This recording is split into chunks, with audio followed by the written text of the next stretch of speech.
എല്ലാ ദിവസവും രാവിലെ പാടുവിട്ട് നിന്ന് ജോസഫ് എന്ന് പറഞ്ഞ ചേട്ടൻ പുട്ടും പയറും പുട്ടും കടലയും കഴിക്കാൻ വരും കേട്ടോ. അപ്പോൾ ആ ചേട്ടൻ എന്നോട് പറഞ്ഞു വെള്ളിയാഴ്ചത്തേക്ക് ഒരു 30 പേർക്ക് ബിരിയാണി ഉണ്ടാക്കി തരുമെന്ന് ചോദിച്ചു. ഞാൻ ആദ്യമാണെന്ന് പറയട്ടെ. പിന്നെ അയ്യോ എനിക്ക് ചേർത്തല അമ്പലത്തിൽ പോകണം, എല്ലാ വെള്ളിയാഴ്ച ഞാൻ അവിടെ പോകണമെന്നേ കട കൂട്ടി കഴിയുമ്പോൾ. അപ്പോൾ ആ ചേട്ടനോട് ഉറപ്പ് ആ ചേട്ടൻ പറഞ്ഞു എന്തിനാണ് ഇവിടുത്തെ ടേസ്റ്റ് കൊണ്ടിട്ടില്ലേ നമ്മൾ ഉണ്ടാക്കി തരുമെന്ന് ചോദിച്ചെന്ന്. പിന്നെ ഞാൻ ഒഴിവാക്കിയില്ല, അവർക്ക് രാത്രിക്കാലത്തേക്കായിരുന്നു ഫുഡ്. അപ്പം എന്നോട് ഞാൻ പറഞ്ഞു ഒരു 4:30 മണിയാകുമ്പോൾ തരാം ചേട്ടാ, എനിക്ക് പോകണം ഇങ്ങനെ സ്ഥലത്ത് നിന്ന്. അതിനെന്താ അത് മതിയെന്ന് പറയും. അങ്ങനെ ചിക്കൻ മേടിച്ച് കഴുകാനായിട്ട് ചേച്ചിനെ ഏൽപ്പിച്ചതാണ് കേട്ടോ. ഞാനേ വീഡിയോ പിടിക്കാൻ പറയും ചിക്കനൊക്കെ ചേച്ചിനോട് കഴുകിയിട്ട് വെക്കാനൊക്കെ പറയും. ചേച്ചി ഞാൻ നോക്കുമ്പോഴേ ഉപ്പും കായം തേക്കണ്. ചേച്ചി ഇതിലെന്തൊക്കെ ഇട്ടിട്ടുണ്ട്? ഇങ്ങനെ നോക്കി പറ. ആ മസാലപ്പൊടി, മഞ്ഞൾപ്പൊടി. അപ്പൊ ഉപ്പിട്ടില്ലേ? ഉപ്പിട്ടില്ല. ആ അയ്യോ ഉപ്പും കൂടി ഇട്ടിട്ട് തിരുമിക്കോ നന്നായിട്ട്. എന്തായാലും എന്റെ ബാക്കിയാണ് ചേച്ചി. ഞാൻ ചില സമയത്ത് ഓരോന്നും മറന്നു പോകും.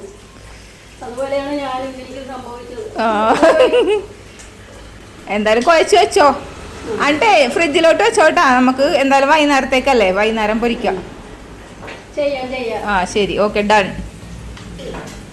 ചേച്ചിക്ക് അറിയില്ലായിരുന്നു വീഡിയോ പിടിക്കാനാണ്, അതുകൊണ്ടാണ് പുള്ളിക്കത് മസാലയൊക്കെ തേച്ച് വെച്ചേട്ടാ. അതൊന്നും കുഴപ്പമില്ല, കാരണം എന്താണെന്ന് വെച്ചാൽ മസാല നന്നായിട്ട് പിടിച്ചിട്ടോലോ. ഉള്ളിലേക്ക് ഞാൻ വെളിച്ചെണ്ണ ഒഴിച്ച് കറിവേപ്പിലിട്ടത് ചിക്കൻ പൊരിക്കാനായിട്ട് ഇട്ട് കൊടുത്ത് അതവിടെ കിടന്ന് തന്നെ താനെ പൊരിഞ്ഞോളൂ. ഇനി കുക്കറിലേക്ക് ഒരു 2.5 കിലോത്തോളം സവാള ഇട്ട് കൊടുത്തിട്ടുണ്ട്. ആവശ്യത്തിനുള്ള ഉപ്പും ചേർത്ത് കൊടുത്ത് ഒന്ന് കൈ കൊണ്ട് ഇങ്ങനെ ഞൗടി എടുത്തതിന് ശേഷം ഇച്ചിരിക്കോളം വെള്ളം ഒഴിച്ച് കൊടുത്തിട്ടുണ്ട് കേട്ടോ. അത് ഒരു 3 വിസിലടുപ്പിക്കാനായിട്ട് വെച്ച് കൊടുത്തിട്ടുണ്ട്. അപ്പോഴേക്കും നമ്മുടെ ചിക്കനൊക്കെ ഇവിടെ മൊരിഞ്ഞെല്ലാം കിട്ടിയിട്ടുണ്ട്. ഇനി ആ എണ്ണയിലോട്ട് തന്നെ വേവിച്ച് വെച്ചേക്കണ സവാള ഇങ്ങനെ വേവിച്ചെടുത്തിട്ടുണ്ടെങ്കിലേ നന്നായിട്ട് ഗ്രേവിയും ഉണ്ടാവും, പെട്ടെന്ന് വഴണ്ടും കിട്ടും. എളുപ്പപ്പണിക്ക് വേണ്ടിയിട്ടാണ് ഞാനിതൊക്കെ ചെയ്തത്. ഒരു 4 തക്കാളി എടുത്തിട്ടുണ്ട്. പിന്നെ അതേപോലെ ഒരു 10-20ഓളം പച്ചമുളക് അരച്ചതും കൂടി ചേർത്ത് കൊടുത്ത് ഇനി ഇതിലേക്ക് 3 ടേബിൾ സ്പൂണും ഇഞ്ചി വെളുത്തുള്ളി പേസ്റ്റും കൂടി ഇട്ട് കൊടുത്തിട്ടുണ്ട്. ഇപ്പം എല്ലാവരും വിചാരിക്കും ഇവിടെ എല്ലാത്തിൻ്റെയും കണക്ക് പറയണ്ട, ചിക്കൻ്റെ കണക്ക് മാത്രം പറഞ്ഞില്ല. 4 കോഴിയാട്ടെ ഞാൻ 30 പേർക്കുള്ള ബിരിയാണിക്ക് വേണ്ടി ചേർക്കണത്. ഇനി നമ്മളിതിലേക്ക് ഇച്ചിരിക്കോളം മുളക് പൊടി, ഇച്ചിരിക്കോളം മഞ്ഞൾപ്പൊടി, പക്ഷേ ചിക്കൻ മസാലയും പിന്നെ അത് കുരുമുളക് പൊടിക്ക് ഇച്ചിരിക്കോളമല്ല കേട്ടോ. ചിക്കൻ മസാല 2.5 ടേബിൾ സ്പൂണും കുരുമുളക് പൊടി 2 ടേബിൾ സ്പൂണ്, പിന്നെ ഗരം മസാല 1.5 ടേബിൾ സ്പൂൺ ഇട്ട് കൊടുത്തിട്ടുണ്ട്. ഇനി ഇതെല്ലാം കൂടി ഒന്നും കൂടി ഒന്ന് വഴറ്റി കൊടുത്തിട്ടുണ്ട്.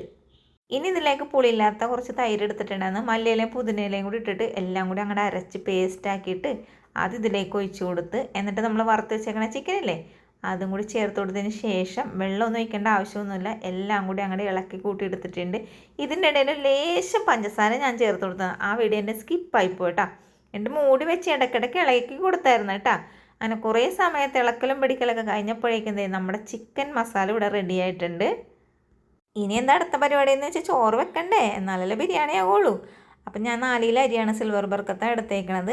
അരിയുടെ ഇരട്ടിച്ച് വെള്ളം എടുത്തിട്ടുണ്ട്. വെള്ളവും ഉപ്പും പിന്നെ സ്പൈസസ് ഇട്ട് കൊടുത്തിട്ടുണ്ട്. കുറച്ച് ഡാൽഡയും കൂടി ഒഴിച്ചിട്ട് തിളച്ചതിന് ശേഷം അരി ഇട്ട് വേവിച്ചെടുത്ത് എന്നിട്ട് ആ ചോറിലേക്ക് നമ്മളില്ലേ പാലിൽ കുറച്ച് മഞ്ഞൾപ്പൊടി കലക്കി അത് ഒഴിച്ച് കാഷ്നട്ടും കിസ്മിസും സവാളയും പിന്നെ കുറച്ച് കറിവേപ്പിലയും കൂടി വറുത്ത് കോരി അത് ഇട്ടിട്ട് എല്ലാം കൂടി ഇളക്കി കൂട്ടിയെടുത്ത് പിന്നെ ദമ്മിടാനായിട്ട് ചോറിട്ട് മസാല ഇട്ട് അങ്ങനെ ലെയർ സെറ്റ് ഇട്ട് അതിൻ്റെ ഇടയിൽ കൂടി ഞാൻ 1/2 kg നെയ്യ് ഒഴിച്ചിട്ടാം. പിന്നെ മൊത്തത്തിൽ ഡീറ്റെയിൽസ് ആയിട്ട് ഈ വീഡിയോ എടുക്കാൻ പറ്റാഞ്ഞെന്ന് വെച്ചാൽ 3 മണിയായിട്ട് ഇന്നലെ ഞങ്ങളുടെ ചോറ് തീർന്നിട്ടുണ്ടായിരുന്നില്ല.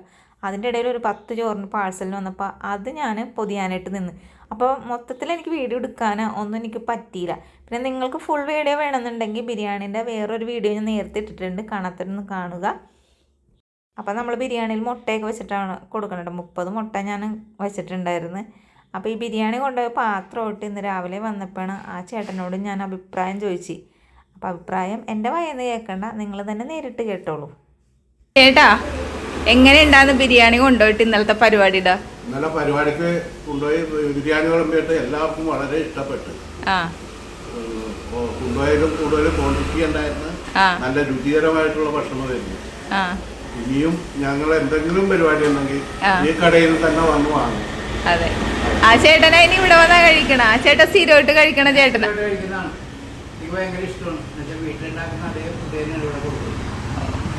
Okay, thank you. നല്ല ഭംഗിയായിട്ട് നീറ്റായിട്ട് ടേസ്റ്റോടുകൂടി നല്ല നല്ല ഫുഡായിട്ട് ആത്മാർത്ഥമായിട്ടാണ് അവരുടെ പെരുമാറ്റം. വളരെ നന്ദി. ഓക്കെ, താങ്ക് യു, മതി.